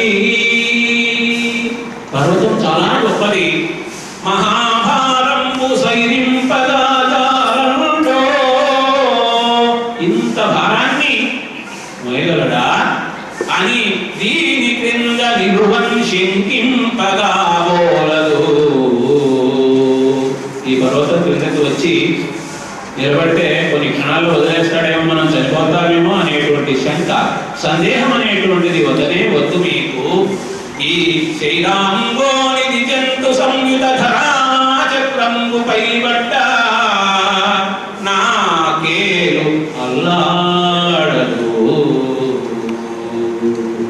ఇలా నేను పర్వతాన్ని ఎత్తి పట్టుకొని ఉండగా పర్వతం మీద ప్రపంచం అంతా పడిపోయినా సరే, ధరాచక్రం అంతా కూలినా సరే, నా వేలు నా చేయి కొద్దిగా కూడా కదిలేటువంటి సమస్య కూడా ఉందని ఉండదు. కాబట్టి నమ్మండి. బంధులార నిలుడి క్రిందం ప్రమోదంబునన్, ఇటువంటి సందేహం అనేటువంటిది లేకుండా రండి, కొండ క్రింద ఆశ్రయాన్ని పొందండి అని అంటూ ఉంటే, ఇక ఇంతకు ముందే ఎన్నో లీలలు చూపించినటువంటి పరమాత్మ యొక్క మాట సంపూర్ణంగా విశ్వసించేటువంటి వారు కాబట్టి వాళ్ళందరూ బిడ్డలతో, స్నేహితులతో, భార్య, మిత్రులు, అలాగే గోవులు అన్నిటితో పాటుగా అక్కడికి వెళ్ళి ఆ కొండ క్రింద ఉంటూ ఆ కొండ క్రింద చేరి ఆనందంగా సందేహం అనేటువంటిది లేకుండా ఉన్నటువంటి వారై వాళ్ళు, మరి ఇదంతా కృష్ణుని యొక్క మహిమ కాబట్టి ఆ కృష్ణుని యొక్క కథలని, అంటే ఇంతకుముందు ఎన్నో సందర్భాల్లో ఆ కృష్ణుని యొక్క లీలను వీళ్ళందరూ దర్శించారు కాబట్టి జరిగిపోయినటువంటి ఆ కథలన్నింటినీ ఒక్కసారి మననం చేసుకుంటూ ఉన్నారన్నమాట. మరి ఆ సమయంలో పోతన గారి యొక్క వర్ణన, ఆ నైపుణ్యం ఎంత గొప్పదో. ఆ విధంగా ఆయన ఆ కొండని అలా నిలబెట్టి ఉంటే అదొక పద్మంలాగా ఉంది. పద్మం పైన తుమ్మెదలు వస్తూ ఉంటాయి కదా, ఆ విధంగా మేఘాలన్నీ కూడా ఆ కొండ మీద తిరుగులాడుతూ ఉన్నాయి అని చక్కగా చమత్కారం చేయడం అనేటువంటిది జరిగింది. అయితే ఇక్కడ బాలకృష్ణుడికి దేవేంద్రునికి ఇద్దరికి కూడా పోటీ అన్నట్లుగా 7 రోజుల పాటు రాత్రి పగలు అనేటువంటి తేడా లేకుండా ఇంద్రుడు మారుతాన్ని ఇస్తూ ఉన్నటువంటి వాడై ఆ ఉరుకులు మెరుపులు పిడుగులు వీటితో వీళ్ళని బాధ పెట్టేటువంటి ప్రయత్నం చేస్తూ ఉన్నాడు. అయితే ఏమాత్రము కూడా కృష్ణుని యొక్క చేయి అల్లాడలేదు. ఆలోచించాడు ఇంద్రుడు, ఆశ్చర్యపడ్డాడు. ఓహో, కృష్ణ పరమాత్మ మామూలు కృష్ణుడు అనుకుంటూ ఉన్నాము. ఈ కృష్ణ పరమాత్మ ఇంతకుముందు బ్రహ్మదేవుడు కూడా తన యొక్క మాయను చూపించాడు. తర్వాత ఆయన మళ్ళీ కృష్ణ భగవాను పాదాల దగ్గరికి వచ్చి, అయ్యా ఎంతకాలమైనా సరే నీ మాయను గెలవలేమంటూ శరణు వెళ్ళినాడు బ్రహ్మదేవుడు. నేను అనుకున్నా మా కథ. అలాగా ఇప్పుడు కూడా ఈ దేవేంద్రుడు కూడా తన యొక్క గర్వము అనేటువంటిది తగ్గిపోయేటువంటి పరిస్థితి వచ్చింది అనుకున్నటువంటి వాడై ఇక శరణు వేయడానికి సిద్ధమయ్యాడు. ఉడిగెను వానయు గాలియు వడిసెటి నరులెల్ల కొలిచే వరదలిగిరే కొండడుగునందట వెడలుడు కొడుకులు కోడండ్రు సగులు గోవులు వీరలు. ఇంద్రుడు ఎప్పుడైతే తన యొక్క గర్వం అనేటువంటిది ఇక పనికి రాదు అనుకున్నాడో ఆ వర్షం కురిపించడం అనేటువంటిది ఆపివేశాడు. అప్పుడు కృష్ణుడు వాళ్ళందరినీ చూచి, ఇక వర్షం తగ్గింది కాబట్టి మీరు కొండ మీద నుంచి పక్కకు వెళ్ళినట్లయితే ఈ కొండను యథావిధంగా నేను ఇంతకుముందు ఉన్నట్లుగానే నిలుపుతాను అని చెప్పడం జరిగింది. వాళ్ళందరూ కూడా పక్కకు వెళ్ళారు. ఆ విధంగా కొండని యథాస్థానంలో నిలిపాడు ఆ కృష్ణ పరమాత్మ బాలకృష్ణుడు. ఆ విధంగా చేసిన తరువాత అందరూ కూడా చక్కగా ఆశీర్వాదం చేశారు ఆ బాలకృష్ణునికి. అందరూ కూడా అక్కడ నందుడు, బలరాముడు, రోహిణి, యశోద వీళ్ళందరూ కూడా కృష్ణుని దగ్గరకు తీసుకొని చక్కగా ఆలింగనం చేసుకున్నారు. ఆయనకి చక్కగా భద్రము కలగాలి అని ఆశీస్సులని అందజేశారు. ఇలాంటి సందర్భాల్లో ఇంతకుముందు మనం అనుకున్నట్లుగానే దేవదూతలు వెళ్తున్నాయి. పుష్పవర్షం అనేటువంటిది చక్కగా కురిసింది. గంధర్వులందరూ కూడా చక్కగా గానం చేశారు. ఇలాంటి సందర్భంలో వల్లవ కాంతలు తన కథలెల్లను పాడంగా సంతోషంతో జరిగితే కృష్ణుడు అవతరించినప్పటి నుంచి జరిగినటువంటి కథలన్నింటినీ వీళ్ళందరూ కూడా చక్కగా చెప్పుకుంటూ ఉన్నటువంటి ఆ సందర్భంలో నీరజేక్షణుడంతం వల్లవ బల సంయుతుడై మెల్లన గోష్టం అక్కడి నుంచి బయలుదేరి తన యొక్క ప్రదేశం ఏదైతే ఉందో అక్కడికి వీళ్ళందరూ కూడా చేరుకున్నారు. అయితే ఈ సందర్భంలో వాళ్ళు కృష్ణుని గురించి ఏమేమి ప్రశంసలు చేశారు. కొండ క్రింద ఉన్నప్పుడు ప్రశంస చేశారు, ఆ తరువాత కూడా చక్కగా ప్రశంస చేశారు. ఏమేమి చేశాడు కృష్ణుడు అంటే ఒకసారి మనము అనుకుందాం.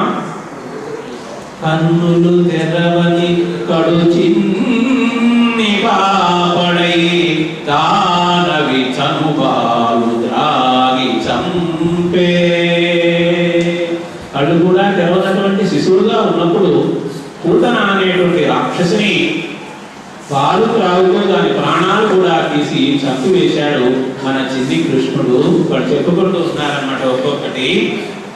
మూడవ నెలనాడు ముద్దుల బాలుడై కోపించి శకటంబు పూలగన్నే. శకటాసుడు అనేటువంటి వాడు వస్తే బాలకృష్ణ సంహరించేదానికి ఆ శకటాన్ని కాలుతో అలా తన్నినాడు. రాక్షసుడు గొప్ప శరీరంతో ప్రక్కన పడిపోవడం కనిపించింది. అలా మూడవ నెలలో అలా చేశాడు. ఏడాది కుర్రడై ఎగసి తృణావత్తు మెడబట్టుకొని కూల్చి మృత్యు చేసే. తృణావత్తుడు సుడిగాలి రూపంలో ఒక రాక్షసుడు వస్తే వాడితో పాటు ఆకాశంలోకి వెళ్ళి తాను గొప్ప భారాన్ని కలిగినటువంటి వాడై వాడు మోయలేనంత భారాన్ని కలిగినటువంటి వాడై వాడు క్రిందపడి చనిపోయేటట్టుగా చేయడం అని కూల్చివేయడం జరిగింది. అంతేనా? తల్లి వెన్నలకు నైతను రోల గట్టిన కొమరుడై మద్దుల కూల నీచే. వెన్న తింటూ ఉంటే అవన్నీ పగలు కొడుతూ ఉంటే మరి అల్లరి ఎక్కువైపోయిందని నడుముకి దారం వేసి కట్టేసి రోలు పెడితే ఆ రోలును అలాగా తీసుకొని వెళ్ళి 2 మధ్య చెట్లను కూల్చి ఆ నరకోపర మణిగ్రీవులు అనేటువంటి వాళ్ళ యొక్క శాపము అనేటువంటి దాన్ని తొలగించే విధంగా మరి ఆ లీల అనేటువంటిది చూపించాడు. అంతేకాదు పశుల గ్రేపుల కాదు తుపకుని చీరే. బకాసుడు అనేటువంటి వాడు వస్తే పశువుల్ని అన్నింటినీ మింగేసేదానికి అన్నట్టుగా వాడిని సంహరించాడు. వెలగతో వత్సదైత్యుని వేసి ఎడతే. వెలగ వృక్షంతో వత్సాసుడు అనేటువంటి వాడిని సంహరించాడు ఈ బాలకృష్ణుడు. సబలుడై ఖరదైత్యుని సంహరించే. ఖరుడు గాడిద రూపంలో ధేనుకాసుడు అనేటువంటి వాడు వస్తే వాడిని సంహరించాడు మన బాలకృష్ణుడు. ఇతడు కేవల మనుజుడే ఎంచి చూడా. మన బాలకృష్ణుడు మనలాగా మనుష్యుడు కాదు, సాధారణమైనటువంటి మానవుడు కాదు. పరమాత్మ యొక్క అవతారం అనేటువంటి మాటల్ని వాళ్ళందరూ కూడా ఆ విధంగా అంటూ ఉన్నారు. అంత మాత్రమే కాదు, ప్రలంబాసుడు అనేటువంటి వాడిని చంపేదానికి బలరాముడికి చెబితే బలరాముడు ప్రలంబాసుడిని చంపివేయడం జరిగింది. అట్లాగే దావాగ్ని అనేటువంటిది కాక్షించు అనేటువంటిది అడవిలో ఏర్పడితే ఆ కాక్షించుని అంతా కూడా మృంగి వేసినాడు మన బాలకృష్ణుడు. అంతేనా? కాళీయుడు అనేటువంటి ఆ సర్పాన్ని ఆ మడుగు నుంచి దూరంగా పంపించేశాడు. దాని తలల మీద చక్కగా నాట్యం ఆడినటువంటి వాడై. కాబట్టి సాధారణమైనటువంటి మానవుడు కాదు మన బాలకృష్ణుడు. ఇంకా కూడా ఎన్ని లీలలు అంటే మనం చెప్పుకోవచ్చు. బాల్య క్రీడల్లో ఎన్నో లీలలు. ఆ తర్వాత వాళ్ళు వీళ్ళు చాడీలు చెబుతూ ఉంటే నోటిలో అన్ని చూపించాడు. ఆ తర్వాత బృందావనానికి వీళ్ళందరూ వెళ్ళడం జరిగింది. అఘాసుడు అనే కొండ చిలువ, ఆ కొండ చిలువను సంహరించినాడు. ఆ తర్వాత బ్రహ్మదేవుని యొక్క గర్వాన్ని కూడా అణచినాడు. అంతేకాదు వృషభాసుడు అనేటువంటి వాడిని సంహరించడం జరిగింది. కేసి వ్యోమ అనేటువంటి రాక్షసును కూడా సంహరించడం జరిగింది. ఇట్లాగా మరి ఎన్ని లీలలు అని చెప్పేదానికి వీలు కాదు అంటూ ఓ నందగోపవల్లభ. అయ్యా నందుడా, నీ నందనుడాచరించు నేర్పరితనముల్. నీ కుమారుడు నేర్పుగా ఎన్నెన్ని చేస్తూ ఉన్నాడు అక్కడ. మానవులకు శక్యంబులే. మానవుడు ఇవన్నీ చేసేదానికి అవకాశం అనేటువంటిది లేనే లేదు. మానవ మాతృండే నీ కుమారుడు తండ్రి. నీ కుమారుడు మానవ మాతృడు కాదయ్యా అంటే నందుడు కూడా ఒక క్షణం ఆలోచించి నిజమే మీరు చెప్పేదంతా కూడా నాకు కూడా గుర్తొస్తూ ఉంది. ఒకానొక సమయంలో గర్ద మహర్షి వచ్చారు. ఆ గర్ద మహర్షి ఈ బాలుని యొక్క జాతకము అన్నీ కూడా తెలిసినటువంటి వాడు కాబట్టి ఆ గర్ద మహర్షి చెప్పాడు. ఏమని చెప్పాడంటే, లోక రక్షకుడైనటువంటి పుండరీకాక్షుడే మీ బిడ్డ ఈ బాలకృష్ణుడు అని చెప్పాడు అనేటువంటి మాటని గుర్తుకు తెచ్చుకొని నందుడు మిగిలిన వాళ్ళందరికీ కూడా ఆ విషయాన్ని చెబుతూ ఉంటే అందరూ కూడా అట్లాగనా గర్గ మహర్షి ఆనాడే చెప్పాడా అని ఆశ్చర్యపోతూ ఉన్నారు. అందరూ కూడా సంతోషపడుతూ ఉన్నారు. హరికేలంగిరి ఎత్తి వర్షజల కిన్నా భీరఘోరానికి శరణం వైనా. ఆ విధంగా అందరికీ శరణు అయినటువంటి ఆ సమయంలో ఇక ఇంద్రుడు తనకు తానుగా వచ్చి శరణు వేయడానికి పాదాల చెంతకు వచ్చాడు. వలారి వచ్చి కనియన్ సొంపేది దుష్టవ్రజేశ్వర దుర్మాన నిరాకరిష్ణు కరుణావర్ధిష్ణు శ్రీకృష్ణుని. శ్రీకృష్ణుడి దగ్గరికి వచ్చి పూజ చేసేదానికి సిద్ధమయ్యాడు. ఆ విధంగా దేవేంద్రుడు కిరీటం కలిగి ఉన్నాడు. ఆ కిరీటంలో ఎన్నో మణులు అన్నీ కూడా ఉన్నాయి.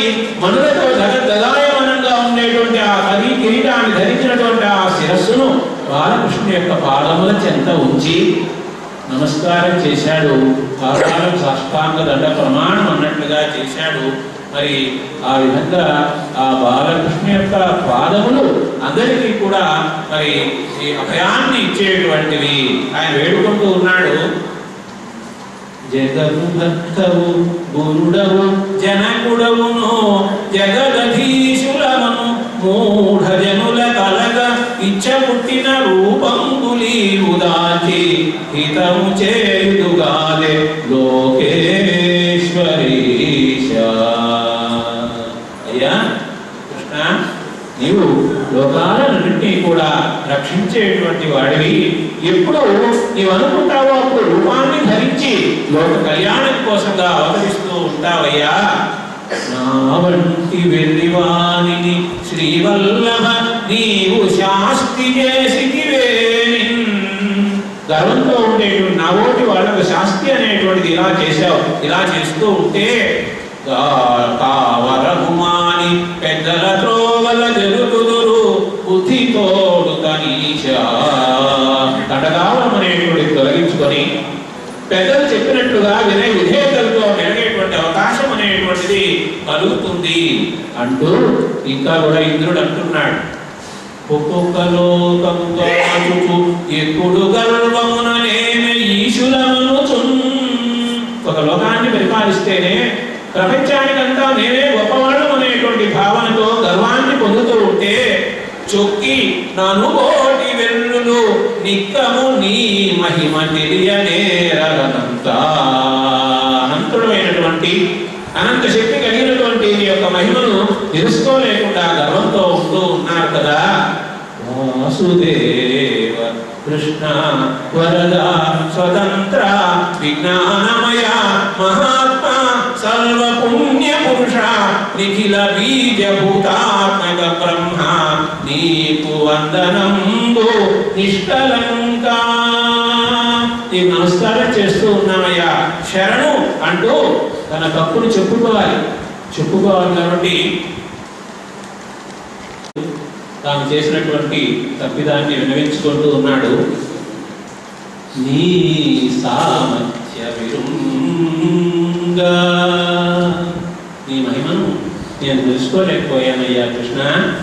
మేఘములచే నీ ఘోషము భీషణోగ్రాసారం గుణముంచితి. నాకు బలముందని మేఘాలను రప్పించి ఇక్కడ ఉండేటువంటి వాళ్ళందరినీ నీళ్ళలో ముంచి వేశాను. మఖము నాకై వల్లవులు చేయరంచో సర్వేశ. ఇంద్రయాగం చేసేటువంటి వాళ్ళు నా కోసం ఎక్కువ చేయలేదనేటువంటి ఆ అక్కసుతో ఇలా చేశానయ్యా. భవన్ మహత్వమున నా ఉద్యోగం ఇట్లయ్యే. ఈ యొక్క మహిమ కారణంగా నా ప్రయత్నంతా నీరుగారిపోయిందయ్యా. నీ దాసు నేను నీకు దాసుణ్ణి. నన్ను కృతాపరాధు కరుణం దర్శింపవే మాధవా. కరుణం దర్శింపవే మాధవా. తప్పు చేశానయ్యా, అపరాధం చేసినటువంటి నన్ను దయతో చూడవయ్యా, నన్ను కాపాడవయ్యా అని ఇంకా కూడా ఏమంటున్నాడంటే, బ్రహ్మ మొదలైనటువంటి వాళ్ళు కూడా ఈ యొక్క గొప్పతనాన్ని తెలుసుకోలేరు. ఆ విధంగా నేను కూడా తెలుసుకోలేకుండా గర్వించినాను. నీ ఘనలీలా విభవంబు పెంపు తెలియంగా నెవ్వడం. బ్రహ్మకే తెలియదు, మరి నేనెంత వాడని నీ యొక్క గొప్పతనాన్ని పూర్తిగా తెలుసుకోవడానికి అని అంటూ ఉంటే, అప్పుడు శరణు అన్నటువంటి వాళ్ళని కాపాడేటువంటి ఆత్మరక్షాపరాయుడైనటువంటి ఆ బాలకృష్ణుడు, ఆ పరమాత్మ ఇంద్రుడితో అంటూ ఉన్నాడు. అమరాధీశ్వర లక్ష్మితో తగిలి ఇట్లంతుండవై ఉన్న సంపద బాగా వచ్చేసరికి ఈ విధంగా గర్వం అనేటువంటిది వస్తూ ఉందయ్యా. నీ సమధోద్రేకము త్రుంచి వైచుటకు ఈ యొక్క గర్వాన్నంతా కూడా తొలగించేందుకోసంగానే నీ జన్మంబు తప్పించి ఇంద్రయాగం అనేటువంటి పేరుతో వీళ్ళు చేసేటువంటి యజ్ఞము యాగము వద్దు అని నేను అన్నాను. రమగశ్రీకులు దండధారినలు నంధావింపరు. ఎవరికైనా సరే లక్ష్మి ఎక్కువగా ఉంటే, సంపద ఎక్కువగా ఉంటే నా గురించి మరిచిపోతూ ఉన్నారు. కాబట్టి నేనేం చేస్తానంటే యౌవాని నిక్కము రక్షింపదలంతో వానిని అతనుంగావింతు జంభాంతగా. ఎవరిని నేను కాపాడాలని భావిస్తాను మనసులో, అటువంటి వాళ్ళకు ఉండేటువంటి ధనాన్నంతా కూడా తొలగించి వేస్తాను, గర్వమంతా తొలగిపోయేటట్లుగా చేస్తాను అని ఆ ఇంద్రుడితో చెబుతూ ఉన్నాడు. ఇంతే కాదు, ఇంతకుముందు కూడా ఒక సందర్భంలో అంటే వామనుడు బలిచక్రవర్తిని అణచివేసినటువంటి సందర్భంలో బ్రహ్మదేవుడు, ప్రహ్లాదుడు వీళ్ళందరూ కూడా ఏమయ్యా 3 లోకాలు ఇచ్చారు కదా, ఎందుకు ఈయన్ని శిక్షిస్తూ ఉన్నామని ప్రశ్న వేస్తూ ఉంటే యౌవని రక్షింప ఇచ్చయించితి వాని అఖిల విత్తంబు నేనపహరింతు అని ఆ రోజు కూడా వామన అవతారంలో చెప్పడం జరిగింది. అదేవిధంగా ఇక్కడ కూడా గర్వం తొలగేందు కోసంగా వారి ధనాన్నంతా కూడా నేను తీసివేయడము, గర్వాన్ని తొలగించడం అనేటువంటిది జరుగుతుంది. కాబట్టి గర్వం అనేది లేకుండా నా యొక్క ఆత్మకు లోబడినటువంటి వాడవై ఈ కర్తవ్యాన్ని నువ్వు నిర్వహించు అని ఆ ఇంద్రునికి తెలియజెప్పినాడు. నాయాజ్ఞ చేయుచుండుమో నీ అధికారంబునందు నిలువు సురేంద్ర శ్రీయుతడవై మదింపకు శ్రేయంబుల కొల్లు పొంసితగమనా. నీకు శ్రేయం కలుగుతుంది, శుభం కలుగుతుంది, గర్వించకుండా ఉండు అని ఆ విధంగా అంటే కృష్ణుడికి మరొక్కసారి ఆ దేవేంద్రుడు నమస్కారం చేసినటువంటి వాడై అక్కడ దేవేంద్రుడు తాను వచ్చేటప్పుడు తనతో పాటు దేవలోకం నుండి ఐరావతాన్ని తీసుకొని వచ్చాడు. ఆ ఐరావతము పుణ్య నదీ జలాలను కూడా తీసుకొని రావడం జరిగింది. అట్లాగే కామధేనువు కూడా దేవలోకం నుండి అక్కడికి రావడం జరిగింది. కాబట్టి ఆ కామధేనువు సమక్షంలో, ఐరావతము సమక్షంలో ఈ దేవేంద్రుడు చక్కగా అభిషేకం అనేటువంటిది చేశాడు. కృష్ణునికి చక్కగా పూజ అనేటువంటిది చేయడం అనేది జరిగింది. మరి ఆ విధంగా గర్వమును తొలగించుకున్నటువంటి దేవేంద్రుడు చక్కగా తన యొక్క విధి ఏమిటి అని తెలుసుకోవడం జరిగింది. మరి ఈ విధంగా ఉన్నప్పుడు నారదుడు, తుంబూరుడు మొదలైనటువంటి వాళ్ళందరూ చక్కగా దానం చేశారు. దేవదుందులు మరిసినాయి, పూల వర్షం అనేటువంటిది కురిసింది. ఆ విధంగా బాలకృష్ణుడు తన యొక్క లీల గోవర్ధనగిరి ధారణము, గోవర్ధనోద్ధారణం అనేటువంటి ఆ ఘట్టాన్ని తన యొక్క లీలను చక్కగా చూపించడం అనేటువంటిది జరిగింది. మొత్తం మీద ఈ పద్య కళా పరిషత్, పద్య సారస్వత పరిషత్తు సంస్థ పక్షాన భాగవత ఉపన్యాసములు అనేటువంటివి మహత్తరంగా ఏర్పాటు చేశారు. మరి ఏర్పాటు చేసినటువంటి పెద్దలకి, అవకాశం ఇచ్చినటువంటి మరి ఈ పెద్దలకి మరి ఎంతో భక్తి శ్రద్ధలతో ఏదో చెబుతూ ఉన్నారు.